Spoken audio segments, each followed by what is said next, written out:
Phone మాకు phone చేయొచ్చా sir? ఎక్కడున్నారు ఆవిడ? మీరు ఆఫీస్లో ఉన్నారా? లేదు సార్, నేను ఆఫీస్ అని చెప్పేసి ఇంట్లో నుంచి బయటకు వచ్చేసి వేరే ఫ్రెండ్ రూమ్ లో తలదాచుకుంటున్నాను సార్. ఇప్పుడు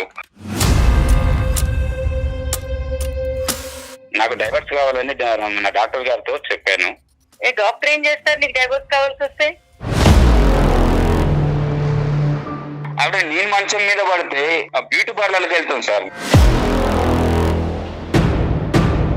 నాకు నచ్చిన టైంలో సినిమాకి వెళ్తా, నాకు నచ్చిన టైంలో ఫ్రెండ్ ఇంటికి వెళ్తా. నేను వెళ్ళకపోతే నీ కాల్ నయమైపోతుందా? ఇప్పుడు 3 నెలలు మంచం మీద పడున్నప్పుడు ఖాళీగా ఏం చేయాలో తెలియక గొయ్యి తవ్వుకున్నాడు అంతే. ఈ 3 నెలల పాటు కావాలని మీరు నిర్లక్ష్యం వహించారు. అవునండి. చూపెట్టారా? చూపించానండి. తప్పు కాదమ్మా. దేనికండి? అదేంటమ్మా మంచాన్ని పడినట్టు? కాదండి, ఈ 15 ఏళ్లలో నేను వెళ్ళి రద్దకెళ్ళి రోడ్డు మీదకి వెళ్ళి ఎవరికి చెప్పుకోలేదు ఇట్లా చేసినవి.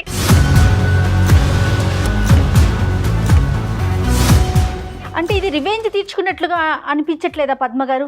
ఒక రకంగా రివేజ్ అండి. నేను హ్యూమన్ బీయింగ్, నేను మనిషిని కదా, నాకు ఒక మనసు ఉంటది.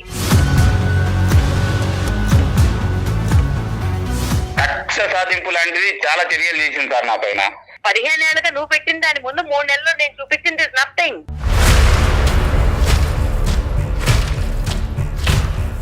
నువ్వు శారీస్ నేను పంపిస్తా నోటీస్. నాకు డివోర్స్ కావాలి, పిల్లలు కావాలి.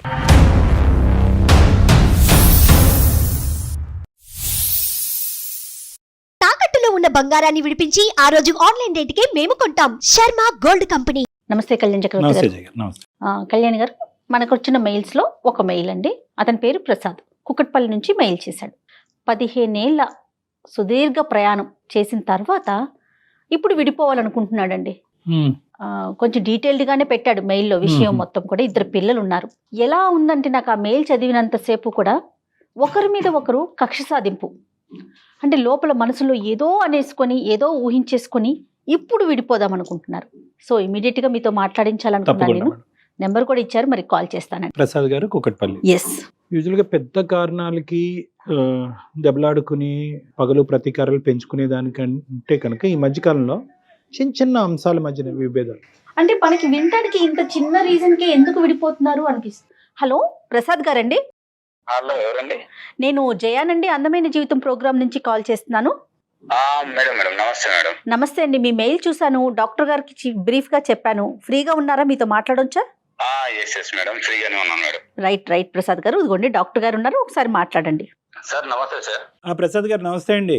చెప్పండి సార్. ప్రసాద్ గారు, సార్ నేను కూకట్పల్లిలో ఉంటాను సార్ ప్రస్తుతం. అయితే నేను ఒక ప్రైవేట్ కంపెనీలో వర్క్ చేస్తుంటాను సార్. యాక్చువల్లీ ఒక ఫ్రస్ట్రేషన్ అండ్ ఒక బాధ అన్ని మధ్యలో నలిగిపోతున్నా సార్ ప్రస్తుతం.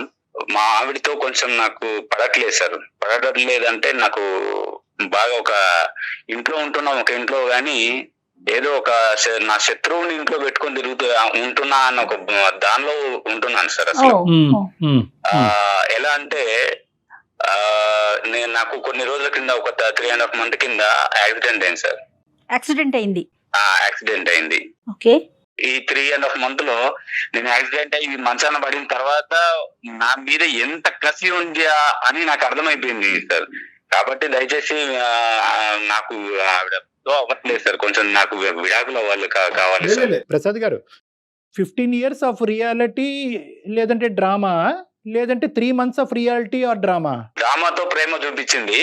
బట్ నేను మంచాన పడిన తర్వాత ఆవిడకున్నటువంటి ఏంటి నా మీద ఎంత పగ ఉంది అని పగ సాధించింది సార్. ఒక మనిషి ఉంటే తప్ప నేను బాత్రూమ్ కూడా వెళ్ళలేని సిచ్యువేషన్. అదేలేండి. నాకు ఖచ్చితంగా ఎవరొకరు ఉంటే గానీ బాత్రూమ్కి వెళ్ళలేని సిచ్యువేషన్ సార్.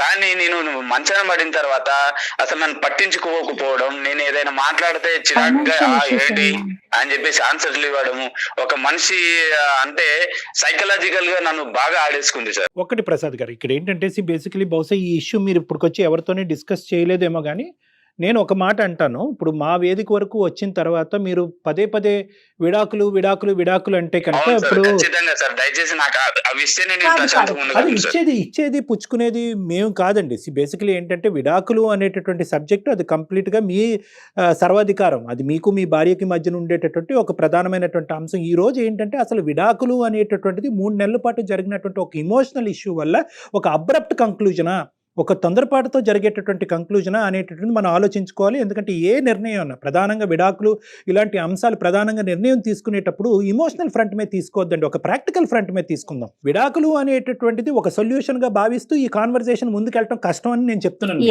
రైట్. అసలు మన వేదికే అది కాదండి. జీవితం అందంగా ముందుకు తీసుకెళ్లే ప్రయత్నం, ఏదన్నా ఎవరి వైపు తప్పులున్నా ఒప్పులున్నా కూడా సరిచేసి అది ముందుకు వెళ్ళాలి అనేదే ఈ కాన్సెప్ట్ అండి. ఆవిడ కూడా వర్కింగ్ అండి. లేదు సార్, నేను ఆవిడ ఇంట్లోనే ఉండి హ్యాపీగా పిల్లల్ని చూసుకోమని నేను పని కూడా చేయనివ్వను సార్. ఇంట్లోనే ఉంచుతాను ఆవిడ్ని. నన్ను ఎంత నిర్లక్ష్యం చేసిందంటే సార్, అంత నిర్లక్ష్యం చేసింది. అంటే ఒక భర్త మంచం మీద పడినప్పుడు చేయాల్సినటువంటి ఒక కనీస బాధ్యతలు కూడా ఒక 100% కి మినిమం ఒక 70% కూడా చేసిందంటే నమ్మసౌక్యం లేదు సార్. అంటే అది ఒక ప్రసాద్ గారు అది ఇంటెన్షనల్ గా మనం ఏంటంటే ఇప్పుడు ఒకటి మాట్లాడుకోవాలి. 2 క్వశ్చన్స్ అండి నా పాయింట్ ఆఫ్ వ్యూలో. ఈ 15 years పాటు ఈ మొత్తం ప్రయాణంలో ఎక్కడా కూడా మీ ఇద్దరి మధ్యన భేదాభిప్రాయాలు లేదా, ఏమండి మీరు ఇలా నన్ను ఇబ్బంది పెడుతున్నారు, నాకు బాధగా ఉంది, ఇది కరెక్ట్ కాదండి అనేటటువంటి అంశం మీ ఇద్దరి మధ్యన ఎప్పుడు డిస్కషన్ రాలేదా? నెంబర్ 1 అని చెప్పి ఆవిడ నెంబర్ 1. నెంబర్ 2 ఏంటంటే కనుక ఇప్పుడు ఆవిడ చేతకాక ఈ 3 నెలల పాటు బహుశా ఏంటంటే ఆవిడ ఏం నర్స్ కాదు, లేదంటే ఒక డాక్టర్ కాదు, ఇంతకు ముందు ఇలాంటి ఆవిడతనంతో మంచాన పడినటువంటి వాళ్ళు ఇష్యూని డీల్ చేసేటటువంటి కెపాసిటీ ఆవిడకి లేకపోయి ఉండొచ్చు. ఇక్కడ ఇంటెన్షనాలిటీ ఉందా అంటే ఏంటంటే కావాలని మీరు మంచాన పడ్డారు కాబట్టి, మీకు ఏదో ఒక రుచి చూపెట్టాలి కాబట్టి, మీ మీద పగ తీర్చుకోవాలి కాబట్టి కక్ష సాధింపు చర్యగా చేసేటటువంటి అంశం కింద మీరు, సో ఆవిడ పాయింట్ ఆఫ్ వ్యూ అనేటటువంటిది ఏంటి, మీరు ఊహించుకుంటుంది ఏంటి? సార్, నేను మంచాన పడిన తర్వాత ఇప్పుడు ఇన్ టైంలో నాకు ఫుడ్ కానీ లేదంటే ఒక టాబ్లెట్స్ కానీ ఆవిడ నేను మంచం మీద పడితే బ్యూటీ పార్లర్కి వెళ్తాం సార్.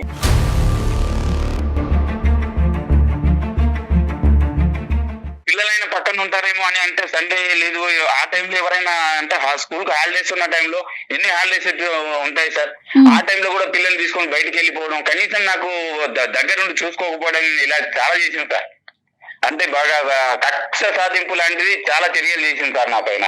ప్రసాద్ గారు, ఇప్పుడు మీకు జరిగినటువంటి ఈ అంశాన్ని మొత్తం 3 నెలల్లో కన్సిస్టెంట్ గా ప్రతిరోజు ఆవిడ యొక్క ప్రవర్తన ఇలాగే ఉందా, లేదంటే మధ్య మధ్యలో ఉండేదా? ఆవిడకి నాకు చేతన అవ్వట్లేదు, నా వల్ల అవ్వట్లేదు అనేటటువంటి ఎక్స్ప్రెషన్ ఆవిడ ఎప్పుడైనా చెప్పిందా లేదా? ఏంటి ఏంటి అని చెప్పేసి అనడం, లేదంటే ఒక టైప్ ఆఫ్ లుకింగ్స్ ఇవ్వడం, ఇలా చేసేది సార్. అంటే చెప్పుకోలేను సార్, అంటే అంత దుర్భరమైన సిచ్యువేషన్ ఎదురు చూసాను సార్. అంటే ఇప్పటికి నేను అనుభవిస్తున్న సిచ్యువేషన్ ఏంటంటే, నాకు ఈ 3.5 months లో బాగా ఎదురైన ఘట్టాలన్నీ కూడా ఒక శత్రువుని, నీ శత్రువు ఇంట్లోనే ఉండని దేవుడు నాకు ఇలా చేయడం కూడా మంచిదే జరిగిందేమో, ఇన్ని రోజుల నాటకానికి ఒక తెర లేపాడేమో అని నేను ఫీల్ అవుతున్నాను సార్.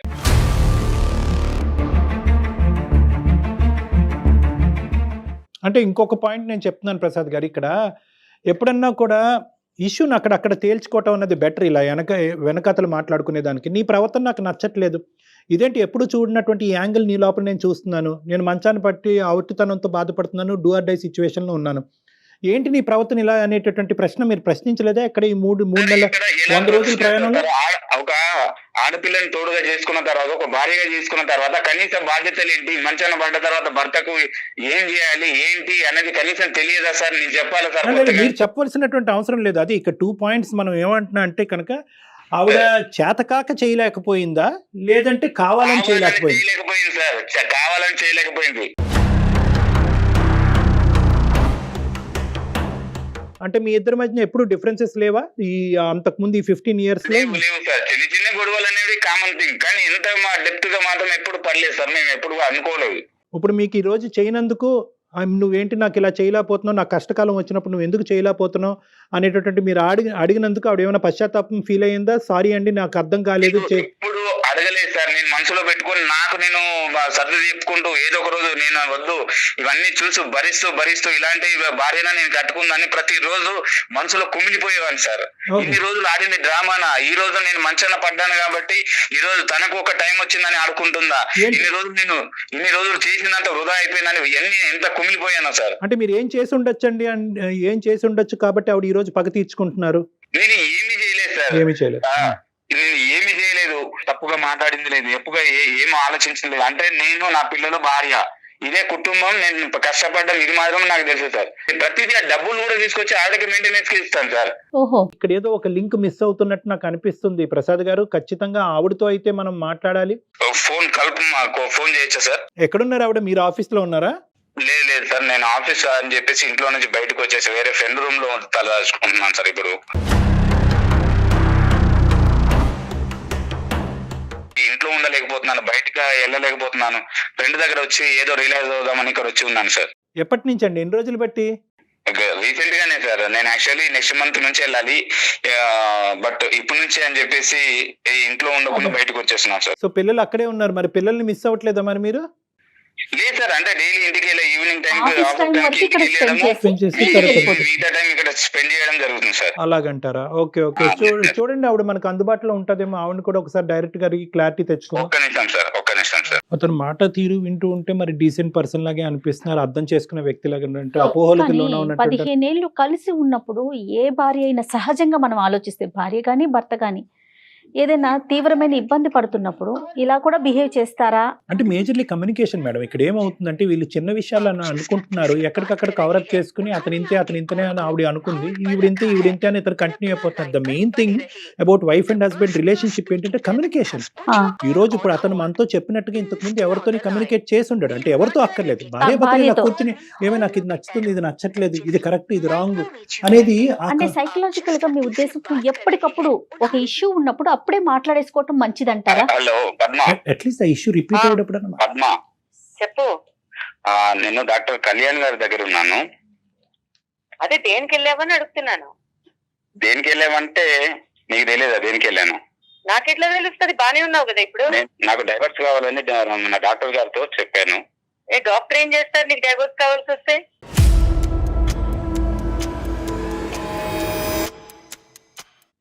డాక్టర్ గారితో మాట్లాడాను ఒకసారి.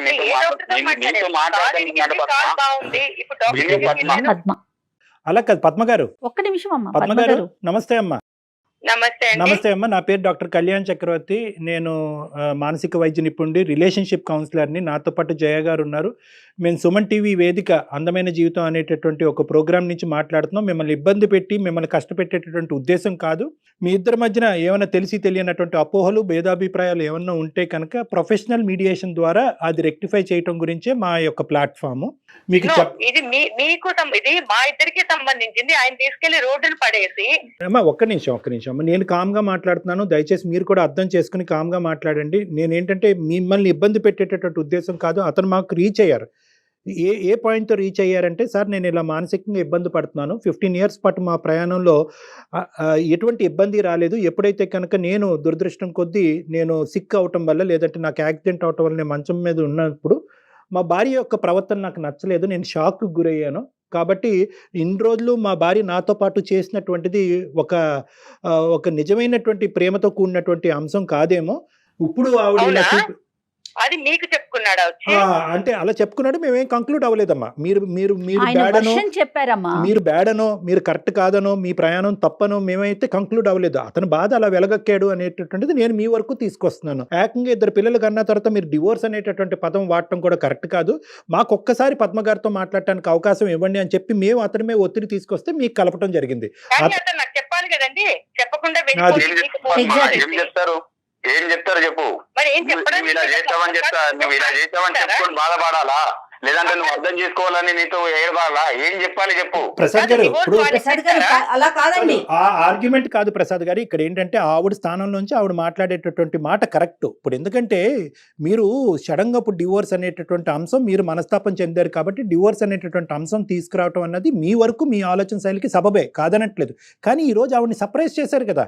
మా యొక్క మీడియేషన్ ఉంది, అందమైన జీవితం నుంచి డాక్టర్ కళ్యాణ్ చక్రవర్తి గారి దగ్గరికి వచ్చాను, మీరు ఎక్కడ వచ్చారు నా దగ్గరికి? మీరు ఫోన్ చేస్తే నేను మీ ఫోన్లో మాట్లాడాను. మాట్లాడుతున్నాను. సో ఆవిడ వరకు ఆవిడ సర్ప్రైజ్ అవటం, ఆవిడ వరకు ఇనీషియల్గా అలా రియాక్ట్ అవటం అన్నది మనం యాక్సెప్ట్ చేద్దాం. ఫస్ట్ మనకు కావాల్సింది ఏంటంటే, అమ్మ సారీ అమ్మ, అతని తరపున నేనే సారీ చెప్తున్నాను, మీకు ఇలా సర్ప్రైజ్. లేదండి, అతని బిహేవియరే అంత, మీరు సారీ చెప్పడం ఎందుకండి? ఈ షాకులు నాకు 15 సంవత్సరాల నుంచి అలవాటేలేండి.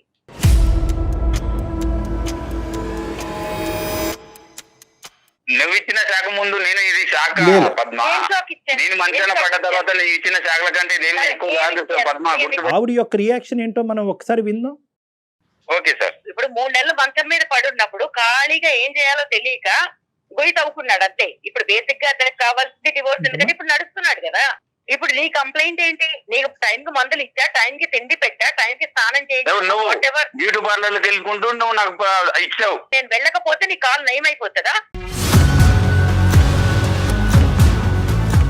నాకు ఒక 2 థింగ్స్ కావాలి. ఒకటి ఏంటంటే, ఈ 3 నెలల పాటు అతనికి కావాల్సినటువంటి సదుపాయాలు, అతనికి కావాల్సినటువంటి అవసరాల్లో మీరు కావాలనే, అతని అభిప్రాయం కావాలనే మీరు నిర్లక్ష్యం వహించారు, అతను ఇబ్బంది పెట్టాలనేటటువంటి ఉద్దేశంతోనే మీరు ముందుకెళ్ళారు.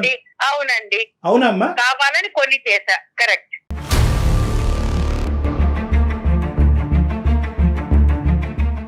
అట్లీస్ట్ ఇప్పటికైనా జ్ఞానం అర్థమైన డాక్టర్ గారు వినండి.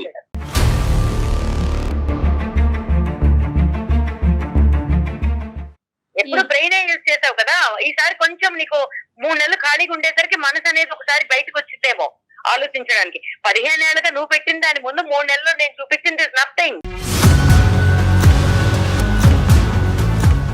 చూపెట్టారా? చూపించానండి. తప్పు కాదమ్మా. దేనికండి? అదేంటమ్మా మంచాన్ని పడినట్టు? కాదండి, ఈ 15 ఏళ్లలో నేను వెళ్ళి రచ్చకెళ్ళి రోడ్డు మీదకి వెళ్ళి ఎవరికి చెప్పుకోలేదు ఇతను చేసినవి. అంటే ఇది రివెంజ్ తీర్చుకున్నట్లుగా అనిపించట్లేదా పద్మ గారు? మనకి అలాంటి ఆలోచన రావట్లేదంటారా? ఒక రకంగా రివేజ్ అండి. నేను హ్యూమన్ బీయింగ్ ని, నేను మనిషిని కదా, నాకు ఒక మనసు ఉంటది.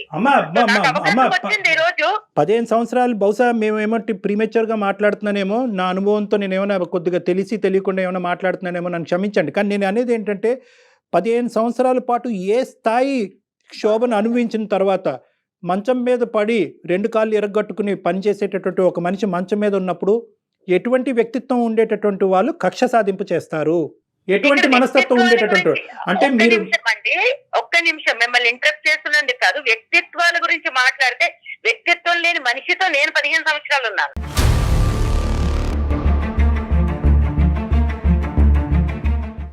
తన గురించి తప్ప ఇంకేం అక్కర్లేదు. ఇంట్లో నేను ఉద్యోగం చేస్తానన్నప్పుడు ఉద్యోగం చేయక్కర్లేదన్నాడు. దానికి అతను ఇచ్చిన రీజన్ ఏంటి? లేదు నువ్వు ఇంట్లో ఉండాలి చక్కగా, అలా ఉంటే నువ్వు హ్యాపీగా ఉంటావు. బట్ నాకు కూడా కొన్ని ఉంటాయి కదా, నేను చదువుకున్నాను, ఏదో ఉద్యోగం చేద్దాం అనుకున్నాను, ఇంటికి ఫైనాన్షియల్ గా కొంత సపోర్ట్ వస్తుంది అనుకున్నాను. ఓకే, ఫస్ట్ లో అయితే పెళ్ళైన కొత్తలో నేను నమ్మా ఈ డ్రామా మాటలన్నీ, అవునేమో నిజమేమో నెత్తిన పెట్టుకుని చూసేసుకుంటాడు అని.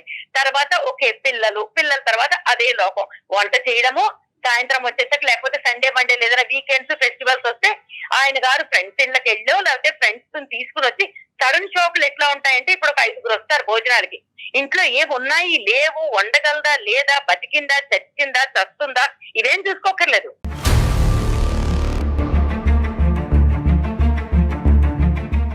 ఇప్పుడు ఎవరైనా ఫ్రెండ్స్ చెప్పి రారు కదా, దాన్ని కూడా మనసులో పెట్టుకుంటావా? ఎందుకు పెట్టుకోనండి? ఫ్రెండ్స్ ఏం లేకుంటాయి. ఇప్పుడు నీకు అడగకుండానే చేస్తానా? ప్రసాద్ గారు ఒక నిమిషం ఉండండి, మీరు కామ్ డౌన్ ప్లీజ్. నాకు చిన్నప్పటి నుంచి ఫైనాన్షియల్ గా ఇండిపెండెంట్ గా అవ్వాలి, నాకంటూ ప్రతి నెల 100 రూపాయలు ఇస్తావా 1000 రూపాయలు ఇస్తావా ఇది కొనుక్కుంటారు. ఏది కొనాలన్నా కూడా ఐ అండర్స్టాండ్. ఓకే, మధ్య తరగతి బతుకులు ఇలానే ఉంటాయి. ఎలా ఉన్నా కూడా ఏది కొనుక్కోవాలన్నా ఈ నెల బడ్జెట్ లేదు, వచ్చే నెల ఇంకో ఖర్చు వస్తుంది, తర్వాత నెల అమ్మ వాళ్ళకి పంపించాలి, తర్వాత నెల ఇంకేదో చెయ్యాలి, ఎప్పుడూ ఖర్చులే. మరి అలాంటప్పుడు నేను ఉద్యోగం చేసి నేను సపోర్ట్ చేస్తాననే కదా చెప్పింది. పిల్లల్ని కూడా కాంప్రమైజ్ అయ్యి స్కూల్కి ఏదో పంపిస్తున్నాం, బట్ అనుకున్న స్కూల్ కి పంపించట్లేదు, ఏదో కాంప్రమైజ్ అయ్యాము పంపిస్తున్నాం. ప్రతిరోజు ఏదో ఒకటి. కాళ్ళు బాగున్నంత కాలం, మంచాన పడనంత కాలము, ఆయన చేసినవి ఇంత అంత కాదు, మంచాన పడినంత కాలము మేలీగో, తక్కువేం లేదు మేలీగో. ఎంత ఈగోయిస్టిక్ అంటే తన దృష్టిలో తను ఏమీ మాట్లాడకుండా నన్ను తిట్టలేదు కాబట్టి మంచోడు అనుకోవాలి. అంటే తిట్టడం ఒకటేనా? నేనేమైనా శాడిస్ట్నా అని అడిగాడు 2-3 సార్లు. అంటే కొడితేనే శాడిస్ట్వా, లేకపోతే ఇంకేదైనా టార్చర్ పెడితేనే, ఫిజికల్ గా టార్చర్ పెడితేనే సాడిస్తావా? అంటే మానసికంగా నువ్వు వేధించే వేదికలు అంటే నేనేం వేధించాను? ఇంటికి వస్తాడు, మాట్లాడడానికి ఏం ఉండవు, ఎప్పుడు కూర్చుని మేము మాట్లాడుకుంది లేదు. నాకు తెలిసి, నాకు గుర్తుండి పెళ్ళైన కొత్తలో ఒక 2-3 నెలలు వదిలేస్తే దాని తర్వాత ఓకే అందరి జీవితాలు ఇలాగే ఉంటాయి, సినిమాలాగా ఉండదు, కాంప్రమైజ్ అయిపోయా. కాంప్రమైజ్ అయిన తర్వాత కూడా చిన్న చిన్న వాటికి కూడా ఏదైనా కావాలంటే ఎక్కడికైనా వెళ్దామా, డబ్బులు ముందుకు వస్తాయి, ఏదైనా కొనుక్కుందామా, డబ్బులే ముందు వస్తాయి. ప్రతి దానికి నీకు డబ్బులు అంత ప్రాబ్లం అయినప్పుడు నన్ను ఉద్యోగం చేయకూడదని ఎందుకు తొక్కేసావు నువ్వు?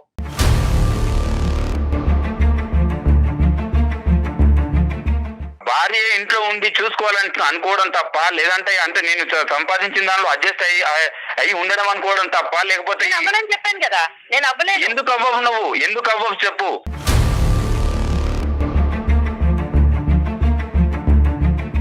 నువ్వు ఉద్యోగం చేసేవన్నీ నువ్వు అన్ని సక్సెస్ అయినట్ట, నువ్వు ఇంట్లో కూర్చొని పిల్లల్ని చూసుకుంటే సక్సెస్ అయినట్టు కాదా?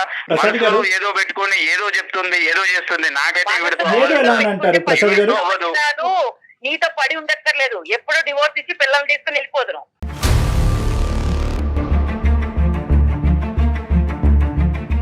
మీరు ఇంత కోపం, ఇంత ఇది మన మనసులో పెట్టుకున్నారు కదా, ఎప్పుడైనా ఇదే వర్షన్ లో ఆయనతో చెప్పారా? ప్రసాద్ తో మాట్లాడారా మీరు? మాట్లాడుకుంటే మేము కొట్లాట్లోకి దిగుతాం. సో దాని బదులు మాట్లాడుకోకుండా బతికేస్తున్నాం. అది కాంప్రమైజ్ అయి బతకడమా, లేకపోతే చావలేక బతకడమా? దాన్ని ఏం పేరు పెట్టుకుంటారు పెట్టుకోండి. ఏం మాట్లాడాలన్నా ఫ్రెండ్స్ వస్తారు. ఒక పనికి మాలిన నాగరాజు ఎవడో ఉంటాడు, ఎప్పుడు చూసినా అక్కడికి పోతాడు. ఎందుకు వెళ్తావు నువ్వు? వాడి గురించి మాట్లాడకు, వాడి గురించి మాట్లాడకు. వాడు నా ఫ్రెండ్, వాడు అవును, వాడు నా ఫ్రెండ్. నాకు ఎన్నోసార్లు అవసరాలకు డబ్బులు ఇచ్చాడు వాడు. అవును, అవసరమైన ప్రతిసారి వాడు ఎన్నోసార్లు డబ్బులు ఇచ్చి ఆదుకున్నాడు. వాడి గురించి నువ్వు ఎలా మాట్లాడతావు? నా ఫ్రెండ్స్ గురించి మాట్లాడాల్సిన అర్హత ఏంది నీకు? నువ్వు తాళి కట్టావు కదా, తాళి కట్టినప్పుడు నా ఫ్రెండ్స్ కూడా నువ్వు డెఫినెట్లీగా స్వీకరించాలి. వాడు విషయం ఎలా మాట్లాడుతావు నువ్వు? స్వీకరించను, నిన్ను స్వీకరించా. నీతో పాటు మీ అమ్మ బాబుల్ని కూడా స్వీకరించా కొంతవరకు. కానీ నీ ఫ్రెండ్స్ ని, ఆళ్ళ పిల్లల్ని అమ్మ బాబులని మాట్లాడకు, అమ్మ బాబులని మాట్లాడకు. ఏ రోజైనా మీ అమ్మ నాన్న గురించి మాట్లాడాను? అమ్మ బాబులని ఈ రోజు మాట్లాడుతున్నాను. ఏంటి నువ్వు చేసే ఘనకార్యాలు? ఇంతకంటే ఏం చేయగలను? నేను మానసికంగా ఎంత కుమిలిపోయాను నాకు తెలుస్తుంది. అవును, ఖాళీగా ఉన్నావు కాబట్టి కుమిలిపోయావు, బిజీగా ఉన్నప్పుడు కుమిలిపోలేదు కదా. కాలు తిరిగి ఇంట్లో పడ్డాను కాబట్టి నీవేంది అర్థమైంది. దేవుడు అనేవాడు ప్రతి ఒక్కరికి ఒక అవకాశం ఇస్తాడు. చెప్పు పద్మ, చెప్పు. ఇదే ప్రోగ్రామ్ నాకు తెలుసుంటే నీకన్నా ముందు నేను చేసి అడిగేదాన్ని డివోర్స్. నేను డాక్టర్ దగ్గరకు వచ్చేదాన్ని కదా, లాయర్ దగ్గరికి వెళ్ళేదాన్ని.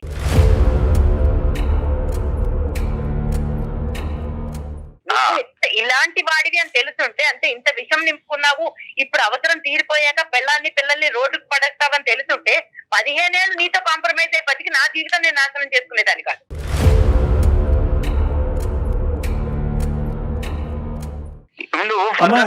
ప్రాబ్లమ్స్ ఎలా ఉంటాయని నీకు తెలిసినప్పుడు నువ్వు నన్ను బాగా చూసుకుంటే ఈ రోజు ఈ సిచ్యువేషన్ రాదు కదా. ప్రాబ్లం ఏంటి? వదిలేస్తే వదిలేపో.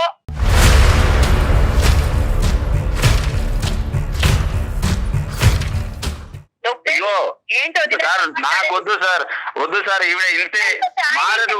నేను చెప్పాను కదా ఇన్ని రోజులు, కనీసం అట్లీస్ట్ ఇన్ని రోజులు అవును భర్తను నేను ఇలా చేశాను కదా, కనీసం ఏమన్నా మనస్తాపానికి అది మనసాక్షి కూడా ఒప్పుకోవట్లేదు సార్. చేశానని చెప్పుకుంటాడు, అన్నం పెట్టాడు, ఒక ఇంటికి రెంట్ కట్టాడు, అంతకు మించి ఏం పీకాడు?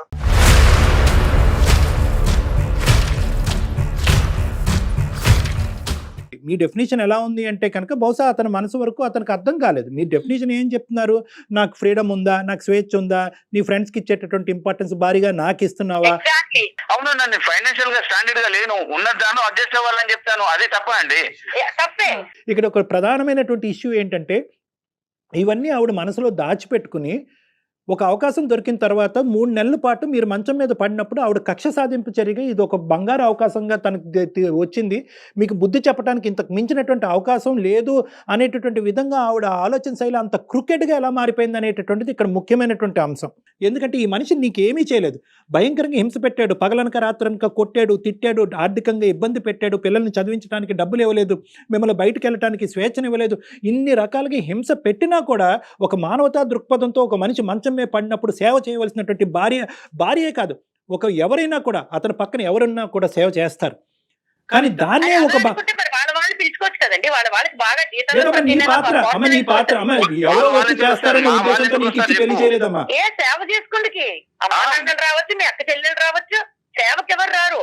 ఆడపడుచు లాంటి మీరు ఇంకా మీరు చేసినటువంటి ప్రవర్తనని సమర్థించుకోవద్దమ్మా, ఇంకా పరుగు పోతుంది. ఒక్క నిమిషం పద్మ గారు. పని మనిషి అని అట్లా అనుకుంటే ఎట్లా పద్మ గారు? పెళ్ళై 15 సంవత్సరాలు ఇద్దరు కలిసి ప్రయాణం చేశారు. ఎందుకు పెళ్లి చేసుకున్నానని అడుగుతున్నాడు. మరి ఇంతవరకు డాక్టర్ గారు చెప్పారు కదా, ఆయన ఇవ్వాల్సినవన్నీ ఇచ్చాడు. ఆయన ప్రకారం ఆయన చాలా సంతృప్తికరమైన లైఫ్ లీడ్ చేశాడు. అంటే పెళ్లి చేసుకుంటే పెళ్ళడానికి బట్టలు, ఒక ఇల్లు, అది బాధ్యత కదా అతండి. అదే అమ్మా, అది నేను అంటున్నాను. ఇప్పుడు ఏంటంటే ఇది ఇస్తే సరిపోతుంది అనేటటువంటి వర్జన్ లో ప్రసాద్ గారు అలా ముందుకు వెళ్ళిపోయారు. ఇప్పుడు వచ్చి అతను కనువిప్పు కలగలేదు. నేను చెప్పాను కదా, నేను సరిపోతాను ఎన్నిసార్లు చెప్పాను. నేను ఉద్యోగం చేస్తాను, మన ఫైనాన్షియల్ స్టేటస్ బాగుంది. ఇష్టం లేదు పద్మ, నాకు ఇష్టం లేదు. మీరు ఒక పాయింట్ ఏంటంటే ఆవిడ 15 years పాటు ఒక ట్రామాకు గురైంది. ఓకే, ఇప్పటికైనా యాక్సెప్ట్ చేయండి. ఇప్పుడు ఆవిడ ఒక ట్రామాకు గురైంది. ఏంటి ఆ ట్రామా అంటే కనుక ఆర్థికంగా సరిపోయినటువంటి జీతాలతో సంసారం నడుపుతున్నారు. ఇప్పుడు ఏంటంటే ఆవిడ పని చేసేటటువంటి కెపాసిటీ, సంపాదించేటటువంటి కెపాసిటీ ఉన్నా కూడా నువ్వు కాలు కిందన పెట్టడానికి అని చెప్పి మీరేదో త్యాగమూర్తిలాగా ఆవిడని బయటకు పంపించకుండా ఉన్న దాంతోనే సరిపెట్టుకుని అనేటటువంటి ఒక బందికానలో ఆవిడని ఇది చేశారనేది ఆవిడ అభిప్రాయం. మీకు ఇష్టం లేకపోవటం ఏంటి?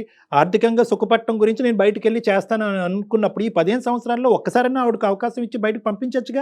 నాకు ఇష్టం లేదు. ఈ రోజు నువ్వు ఇంట్లో ఉండి సుఖపడు, పిల్లల్ని చూసుకుంటే చాలు, నువ్వు దీనికి మించి ఏమీ చేయక్కర్లేదు అనేటటువంటి ఆ పాజిటివ్ యాంగిల్ ఎందుకు చూడలేకపోతున్నారు మీ ఆయనలో? దాని శాడిజం అంటారమ్మా, దాని శాడిజం. ఇప్పుడు నా శాడిజం అనిపిస్తుంది. నాకు చిన్న కోరిక, ఓకే ఒక 2-3 ఏళ్ళు ట్రై చేయి, లేదా 6 నెలలు ట్రై చేయి. అది కరెక్టే, నువ్వు చెప్పేది కరెక్టే. అదే కదా ఇప్పుడు అతని మైండ్. అడగండి ఒకసారి, అసలు అతను ఎందుకు వద్దంటున్నారు ఉద్యోగానికి? ఇష్టం లేదంటున్నాడు. ఎందుకంటే రీజన్స్ ఏంటండి? రీజన్స్ ఏం లేదు మేడం. నేను నా కష్టార్జితంతో నా ఫ్యామిలీని పోషించాలి, ఇదే నేను ఆశించేది. ఇది మేల్ శాడిజం అంటుంది, ఇది మేల్ ఈగోయిజము, మేల్ శాడిజం అంటుంది. నా అభిప్రాయాన్ని ఎక్కడ గౌరవించాలి? నేనేమంటానంటే ఈ రోజు చేయక ముందే నువ్వు ఇన్ని మాటలు మాట్లాడుతున్నావు, చేసి ఇంకోటి ఏంటి అని. 15 ఏళ్ళ తెలుసని గాలి 2022లో గాలి ఇరిగిపోయి నేను మంచాన్ని ఉంటాను. అప్పుడు ఇది ఇలా ఇట్లా టీచ్ చేస్తుంది నన్నని నీకు 15 ఏళ్ల క్రితమే కల వచ్చింది. నీకు కల వచ్చింది, అప్పుడు వదిలేసేవానేమో.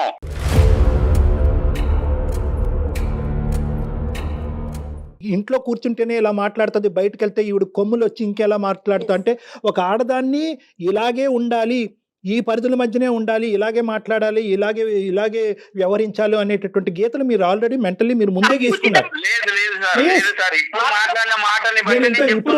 నేను ఇప్పుడు వరకు ఏమనుకుంటున్నానంటే, అరే అబ్బా ప్రసాద్ భార్యను సుఖపెట్టేస్తున్నాడు, ఇంట్లో కాళ్ళు నేల మీద మోపకుండా అబ్బాయి ఎంత పువ్వుల్లో పెట్టుకుని భార్యను చూసుకుంటున్నాడు అని నేను అనుకున్నాను. ఇప్పుడు అలా లేదు యాంగిల్. బయటకు వెళ్తే నీకు 2 కొమ్ములు వస్తాయి, నన్ను డామినేట్ చేస్తావు, నా వాల్యూ పోతుంది అనేది మాట్లాడుతున్నాను. నేను ఒకవేళ పంపించుంటే 100% ఇదే జరిగింది. 3 నెలలు ఆయన కాదనుకుని నాకు నచ్చిన టైంలో సినిమాకి వెళ్తా, నాకు నచ్చిన టైంలో ఫ్రెండ్ ఇంటికి వెళ్తా, నాకు నచ్చిన టైంలో ఫ్రెండ్స్. నేను ఒకే ఒక మాట చెప్తాను, దయచేసి శ్రద్ధగా వినండి. ఒకే ఒక మాట నేనేమంటున్నానంటే, ఈ 15 years పాటు మీ యొక్క అధికారం ఇలా ఉంది, నా యొక్క ఆలోచన శైలి ఉంది, నాకంటూ స్వేచ్ఛ ఉంది, నాకు స్వేచ్ఛ కావాలి, నాకు విముక్తి కావాలి, లేదంటే నీ ప్రవర్తన మారకపోతే నేను చచ్చిపోతాను అనేటటువంటి అంశాలు మీరు ఇంకో విధంగా ఫైట్ చేసి ఉంటే చాలా బాగుండేదమ్మా. బయటికి వెళ్ళి బతకచ్చు, పిల్లలతో బతకచ్చు, ఉద్యోగం చేసుకోవచ్చు, నా అభిప్రాయం ఇది, నా ఆలోచన ఇది, నేను ఇలా ఉండగలను అని చెప్పి అతనికి ఇంకో విధంగా బుద్ధి చెప్పచ్చు. కానీ ఒక మనిషి మంచం మీద పడిన తర్వాత ఒక శాడిస్టిక్ మెంటాలిటీతో, ఒక ఇన్హ్యూమన్గా అరే నీకు మంచి శాస్తే జరిగింది, ఇప్పుడు పెళ్ళం అంటే నీకేం తెలుస్తుంది అనేటటువంటి అభిప్రాయంతో మీ క్యారెక్టర్ని మీరు అసాసినేట్ చేసుకున్నారు చూడండి, అది నాకు బాధగా ఉంది. పొరపాటు పడుతున్నారండి. మనసులోనైనా మనిషిలోనైనా శాడిజం అనేది బయటపడేది శాడిస్టులతో బతికితేనే. నేను ఏదైతే మాట్లాడుతున్నాను ఇక్కడో దీనికి సంబంధించినటువంటి అవుట్లైన్ మీ ఇద్దరికి అర్థమైంది. కానీ ఈరోజు ఇద్దరు ఏంటంటే వెనక్కి తగ్గేటటువంటి ఆలోచన లేదు, గెలుపు బాటనే వెళ్ళాలి. ఈరోజు మనం ఇక్కడ కాంప్రమైజ్ అయిపోతే కనుక ఇంక జీవితాంతం కాంప్రమైజ్ అయిపోవాలనేటటువంటి ఉద్దేశంతో ఆవిడ వాదన ఆవిడ వినిపిస్తుంది, మీ వాదన మీరు వినిపిస్తారు. ఇద్దరు కూడా మీ పిల్లల గురించి ఎవరు ఆలోచించట్లేదు. మీరిద్దరు కాదండి, నలుగురు ఆ విషయాన్ని మర్చిపోతున్నారు. ఇద్దరు కూడా మీ పిల్లల గురించి ఆలోచించట్లేదు. 4 అవుతాం.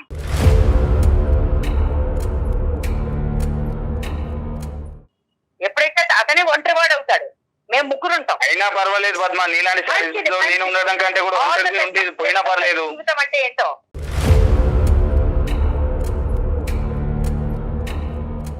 నాకు కూడా అమ్మయ్య దీంట్లోంచి అమ్మయ్య ఆ అమ్మయ్య జీవితాంతం ఉండదమ్మా. 4 అవటం అనేది సులభమేమో కానీ ఆ ముగ్గురు ప్రయాణం చేయటం అనేది చాలా కష్టము. 4లోంచి ఒక్కడే వెళ్ళిపోతాడు కదా, తనకే తెలుసు అతనికి తెలిసి వస్తుందో మీకు తెలిసి వస్తుందో కాలం నిర్ణయిస్తుంది. కానీ ఇలాంటి అంశాలు నా దగ్గర శతకోటి ఉన్నాయి. మీరేదో ఈ రోజు ఇందులోంచి బయటపడితే నేను సుఖ జీవితం అనిపిస్తున్నానని అనుకుంటారు. కానీ అదే ప్రశ్న రేపొద్దున మీరు పిల్లల్ని అడిగినప్పుడు మీ పిల్లలు మిమ్మల్ని అడిగినప్పుడు మీ తల ఎక్కడ పెట్టుకోవాలో మీకు తెలియదు. అమ్మ నాన్నని ఏ కారణం చేత వదిలేసావు? మానసిక ప్రశాంతత ముఖ్యం నాకు. మీకు ముఖ్యం. కానీ తండ్రి లేనటువంటి పిల్లలు మానసిక ప్రశాంతతతో ఉంటారా అనేటటువంటి ప్రశ్నకి ఈ రోజు మీరు మాట్లాడేటటువంటి తీరులో మీకు సమాధానం దొరకదు. కాలం నిర్ణయిస్తుంది. తండ్రి ఒక్కడే ఉంటే సరిపోదండి. తండ్రి ఒక్కడే కాదు, తండ్రితో పాటు భర్త రోల్ కూడా చేయగలగాలి.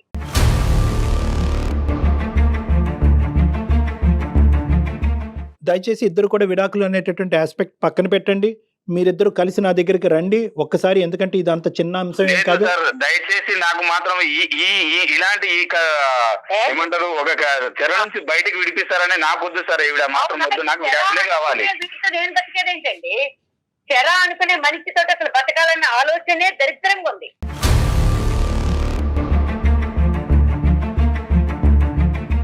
నువ్వు శాడిస్ట్ అని నేను పంపిస్తా నోటీస్. నాకు డివోర్స్ కావాలి, పిల్లలు కావాలి. నువ్వు ఎక్కడ ఏడుస్తావో, నాగరాజు గారి దగ్గర పోతావో, 10 మంది ఫ్రెండ్స్ సొసైటీలో స్థానం పోయిన తర్వాత ఫ్యామిలీ లేకుండా నీకు తెలుస్తుంది. నువ్వు లేకపోతేనే నేను ప్రశాంతంగా ఉంటాను డెఫినెట్లీగా. Hello cut అయిపోయినట్టుందండి. ఆవిడ పెట్టేశారండి ప్రసాద్ గారు. ఇది సార్ ఇలా ఉంటుంది సార్. అంటే ఎంత అంటే ప్రతి దానికి నేనే చెడ్డోని అని, లేదంటే ఇంత చూసుకున్నా కూడా నేను చెడ్డోని అనే చూపిస్తుంది సార్. చూసుకుంటున్నానని మీరు అనుకుంటున్నారండి, ఆవిడ అనుకోవాలి కదా. మీకు మీరే అనుకుంటే ఎట్లా? ప్రసాద్ గారు ఒక్క పాయింట్ ఆవిడ వెళ్ళిపోయింది లేండి. కానీ పిక్చర్ లోంచి బహుశా ఏంటంటే విడివిడిగా మీ ఇద్దరితో సపరేట్ గా మాట్లాడుంటే ఇష్యూ ఇంకో విధంగా ఉండేది. ఆవిడ ఏదో మిస్ అయ్యింది ఈ మొత్తం ప్రయాణంలో అన్నది ఇప్పటికైనా మీకు కనువిప్పు కలగాలి. ఏదో మిస్ అయింది, మీరు అన్నీ చేశారు, చేయలేదని అనట్లేదు. కానీ ఏదో మిస్ అయింది, ఒక ప్యాచ్ వర్క్ అనేది ఉంది.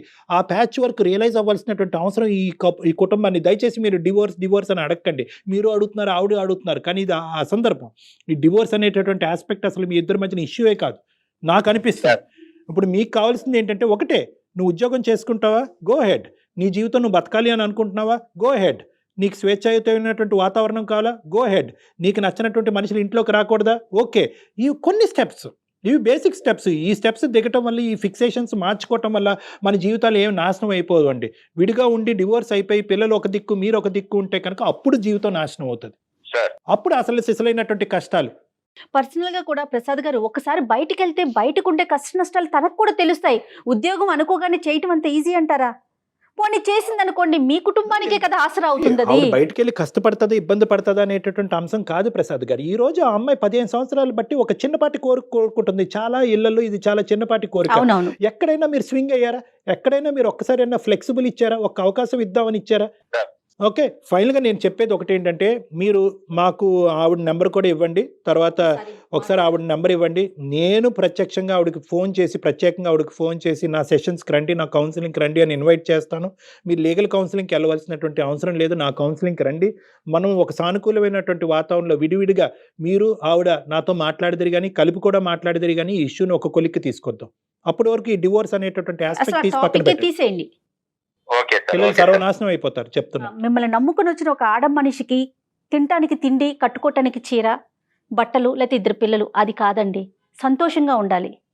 ఆ సంతోషం ఎక్కడ మిస్ అవుతుందో ఆ పాయింట్ని మాత్రం ఒక్కసారి చూడండి. ఈ 15 years పాటు ప్రసాద్ అనేటటువంటి వ్యక్తి ఈ జీవితంలో ఏం చేశాడు అనేది కాకుండా ఏం చేయలేకపోయాడు అనే అంశంలో మీరు చూడగలిగితే కనుక ఇష్యూ రిజాల్వ్ అయిపోతుంది. మీరు మాట్లాడతామన్నారు కదా సార్, తప్పకుండా నెంబర్ షేర్ చేయండి. మీ నెంబర్ కూడా నేను కాల్ చేస్తాను. మా మేనేజర్ మీకు ఇద్దరికి కాల్ చేసి ఒక పలానా టైంలో డాక్టర్ గారు ఫ్రీగా ఉన్నారు రండి అంటారు. మీ ఇద్దరు వచ్చి నాతో మాట్లాడు. రైట్ ప్రసాద్ గారు. Thank you so much madam. Thank you Kalyan గారు. Thank you. నమస్తే.